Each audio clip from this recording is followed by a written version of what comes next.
Uncensored Truth Podcast with your brother, Old God and Sam, man. We going all the way in today. Yes. I want everybody watching real quick, go ahead and hit the like button for me and also share this video. Definitely helps get the message out, man. What's going on with T.I., man? Tell us about what's going on with Tip, man. But yeah, man, we both talked about it on various platforms, both Hip Hop News and Sensitive Viral Hip Hop News yesterday. We broke the stories. He was going to his crib. He forgot his key, 4 a.m. He was up partying, whatever. Ran into a security guard. Security guard didn't recognize him. Words were exchanged. Initially, he was let in. Apparently, T.I. came back, approached the dude. Dude felt threatened, called the police. Police came, arrested T.I., and we sitting here right now. There's been various stories going on whether or not who's right, who's wrong. We both had our various takes on it on our platforms. T.I. there's a video out now that T.I. came out with, well, not T.I., excuse me, TMZ came out with T.I. Yeah, they always getting them right away. But let's hear what T.I. had to say, man. In the was he in booking right now in county? It looks like. Yeah, man. And, yeah, we'll get to it. Let's do it. Oh, so is it time for me to ask a question here? Go ahead. Me or? No, I'm talking to the officer who arrested Me? Yes, sir. I told you can ask any question. I've been waiting to get you to a point where I can respectfully ask you a question as to why I was arrested. You acting like a fool? I wasn't acting like no fool. How was I acting like a fool? Because I was questioning the person who refused to acknowledge me and I paid all I of didn't my have to money answer you. and taxes to pay that man. No, he did not answer me. You say, excuse me, sir? I said I didn't have to answer you. He didn't have to answer me. How so, sir? But tell me, okay, well, even if you feel that he didn't have to answer me, what grant Plus, you didn't have to come back. Plus, I didn't have to, but I have a right to come back. I paid millions of dollars for a house, and that that's your fault. That's what you want to do. So I'm not going to argue. But sir, I'm asking a question and you never answered me. Where you want to argue every time I answer your question. No, sir, I'm not arguing. I'm merely requesting an answer. Why was I arrested? You said I was acting a fool. How so? You said because I came back and I questioned a man. You should have came back. I shouldn't have came back. That's my right as a taxpaying citizen. Okay. Why did that constitute for me to be arrested? Okay. Sir, you still haven't answered my question. How about I'll answer your question? You're answering the question. Oh, now you'll be answering to my lawyer at that point. That'd be awesome. Wow. Infuriating to see, this situation here. It's crazy. It's crazy to say the least. But before we get into it, Sam, talk to him about this whole thing in Georgia, about the simple assault thing. Because I have like, T.I. must have hit somebody. Like, nah, because apparently in the state of Georgia, if you get too irate with somebody and you've seen the cop, they're kind of trying to explain, the situation, why he was locked up, because, he came back and he felt threatened. So apparently in the state of Georgia, if you feel threatened, that's just grounds enough to arrest somebody, which is crazy, but I'm definitely going to go in on this momentarily. But you got that for us, Sam? Yeah, I'm reading through it right now. I apologize, oh God. But yeah, apparently it should be noted that T.I. did not strike him. Right. No one struck anybody. But on the mere fact that the security guard called the police in regard to his life feeling as though he was in danger, this is the reasoning in T.I. being booked on the simple assault charge. And apparently this is a law. I'm going through Georgia law right now to see if I can see that verbatim, just so I can put some real clarification and stamp on that. But let's just go off of word say right now. Let's just say that's accurate. Wow. Is that easy? He's about to hit me. Lock him up. Okay, but let's get away. Let's get away from the cops real quick, because we'll dive into this piece by piece. I want to talk about this from merely a customer perspective or resident perspective to an employee perspective. Okay, so you're living in a development. Let's take away T.I. Let's take away the brother. Let's just put this in regard to let's just strip away all of it. You have a person who pays millions of dollars to live somewhere. Now they're automatically granted some luxuries and some just, so you should be able to get some kind of, shouldn't you be able to receive some kind of special treatment in paying millions of dollars? What I mean by that is, shouldn't someone want to properly staff their security to know the people who come in and out of their residence, if not by name, at least by face, study IDs to houses so that you know if someone calls from 3452, you know where they are, who they are, kind of who they. You just get a basic understanding. You're not sitting there working at some Joe Smo housing development. This is somewhere where they pay millions of dollars. You want top quality professional service. Am I right or wrong? I would expect that. Oh yeah, I would expect that. Right. So if I were to come home, or you were to come home, or anybody living in that development were to come home and happen to forget their key, I would think it would be some kind of protocol to be able to go, okay, sir, what's your name? Blah, blah, blah. Look in the book, see ID, or shit, not even a book. You got a computer nowadays. Right. Type in the protocol, okay, 34, blah, blah, blah, blah, blah, blah, blah, 32, blah, blah, blah, blah, blah. Okay, this is Mr. Harris's address. Bob, sorry, Mr. Harris, no problem. Do you need a key to get in? Right. Can I assist you anything else? Done. That's the kind of professional service that I would expect to receive, paying millions of dollars to live somewhere. So first off, he didn't get that kind of service. That's fucked up in my opinion. So Still then nigga. so then he goes off like any other millionaire would do. I used to work in the nightclub business where I seen dudes throwing money and tearing motherfuckers' assholes up left and right, tear them apart when they didn't get the service that they expected to get when they were throwing the money they were getting. So I already know how this works when it comes to money. It shouldn't matter who was in that situation. You should be able to expect a certain type of service. It's fucked up. Right. So now we bring the cops into it. Don't want to hear the story. Now I feel like, and it has to be said, and this isn't a black or white issue. This is a blue and black issue, to be perfectly honest with you, because I feel like in that situation, you would have heard a little, their story would have been able to been heard a little more. They said T.I. was acting like a fool. We just heard the cop, a black cop, which should be noted. It wasn't a white cop. It sounded like clearly it was a black cop. They're in Atlanta. Out in Atlanta, you feel me? So color had nothing to do with it. It's a blue and black issue, not a black and white issue in this situation. But you sit there and, I mean, you can talk about it. Yeah, well, let me just say this first.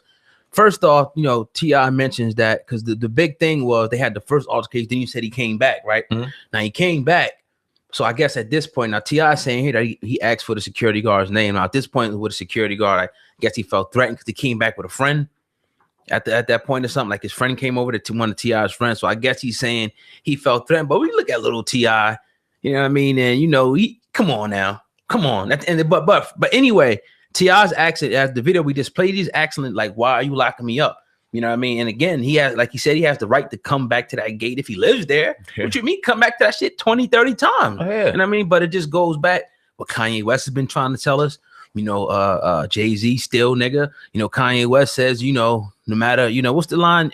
You still a nigga in the coupe, the Benz, whatever. You know how the line go with Kanye. So that's why, you know, yeah, we can talk about the black and the blue, and yeah, that's one part, but it still goes back to that, you know, that divide in the country, that no matter what you have in this country, you know, whether you be a millionaire, a Bill Cosby, or the lowest cat on the totem pole, you're still a nigga. You get treated like a nigga in this country. That's just what it is. That's what we see right here. And T.I., you know, he's trying to articulate himself. And what they should do is sue. I don't think that T.I. should have been arrested, but what he got to do is just sue. He was also arrested for public intoxication. It clearly sounds like on that soundbite he wasn't drunk. I mean, it doesn't appear that, you know, that he was drunk. But even if he was, I mean, somebody else could have been driving.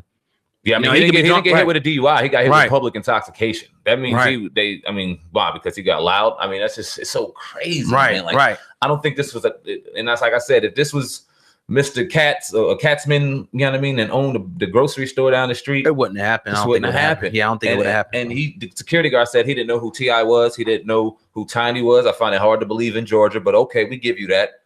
If he was a resident in there, this shouldn't matter. Like, why did you feel the need to, feel threatened, to be antagonistic? Because it should be noted, the lawyer for T.I. said that he was asleep. I guess that'll be worked out in court. So you walk into an unprofessional situation, being a resident that pays millions of dollars to walk into the place. You don't get special treatment. That's crazy, right? And then treat them antagonistic and treat them with disrespect. Now you don't have your key. You can't get in here like it's a club. Nah, no ID, no entry, my dude. Like that. What you mean? I pay millions of dollars to work here. There has to be another kind of a way to figure this out. People don't lose their keys. People don't forget their keys. Let me tell you why this don't happen to other people. Now it may. Now I'm going to say this. There's always exceptions to the rule. You may see a situation happen with it. Okay, it may. But there's. I mean, again, but don't throw the rule away for the exception, right? The reason why this don't happen to other people because they actually got exercise power. Like something's going to happen to the security guard. I'm not talking about physically. He's going to lose his job, but you know something's going to happen. There's going to be some type of backlash. The owner of the company is going to be, you know, they're going to get letters. Like the people in the community, it's going to be a type of a backlash if they do it to somebody else. But just T.I., it ain't nothing. So he's going to have to go and pay money to sue. You know, probably won't at this point. You know, you know, it's just gonna be another situation that's swept under the rug, and we're gonna see the next rapper and the next person continue, you know what I mean, to be railroaded and treated just like a damn runaway. Okay, it's you brought up a great point. You said in people in power in that situation, they would usually, you know what I mean, take it to the higher ups, or take it to the, you know what I mean, wherever they had to take it, the steps, exercise power, and homeboy or the person in that situation would have been fired easily. T.I. walking back. And T.I. going to talk to him. Now, he said he gave this kid numerous opportunity after opportunity just to merely apologize for making the error. Do you think T.I. looked at that kid and said, you know what? I don't want to take it there. I don't want you to lose your job. I want you to sit here and look me in my face as a man and simply apologize on your error because you fucked up and you took it there. And I'm not saying that with T.I. intentions, because there's a lot of people saying he was right, blah, blah, blah, and I wasn't there. I don't know. I'm just simply going on another perspective, because we often see in situations mistakes happening. He could have seen that brother in a situation like, hey, you know what, you fucked up. You may be bad at your job, but you're not going to get fired on my expense. Not tonight. I'm going to give you your second chance. Who knows? Right. You know what I mean? And I can't wait for T.I. just to come out a little more and speak on that, because he did come back. I've heard T.I. on numerous occasions on various interviews, maybe even sitting with you, how he said just now it would be really no point to do unjustified shit given the power and the situation that he's in. That's what I was just thinking. Being the advocate he is, right, with his kids on major platforms. Why would he do something to jeopardize all of that? You would have to seriously do something to his family to jeopardize that. We got to find that video, because he personally said that. So then, I mean, I'm hearing this, and then weeks later, this comes up. It just really makes no sense, man. I mean, you talk about a dude whose life was like, you know what I mean, it was over. Right. On a few different occasions. You talking about like an 8-9 time felon, got caught all like he really should be in the feds right now, somewhere rotting away. So I just don't see him putting himself in a situation. Like, you brought up a great point. You know, he's definitely that type of dude. Like, even though like he seemed like the type of cat that'll get busy, it seemed like he want to intellectualize and talk it out with you first. With anybody, that's what it kind of seemed like with him. So that, you know what I mean? But T.I. shouldn't be, you know, he shouldn't be surprised, man. You got some people out here who just sellouts. He don't look like he was surprised. Right. He don't look like it. Right. And you didn't see any real resistance. You ain't hear nothing about him resisting arrest or anything. So he had to get up in there peacefully, because any kind of backlash, they resisting arrest too, boot. You know what I mean? So he must have, when he seen him smiling on the mugshot, he ain't really tripping on it. We all know what's going to happen. But it's just a shame that this has to be highlighted, and it's gained so much attention that it has, because this was a situation between resident and employee, and it never had to get to this, man. For real, for real.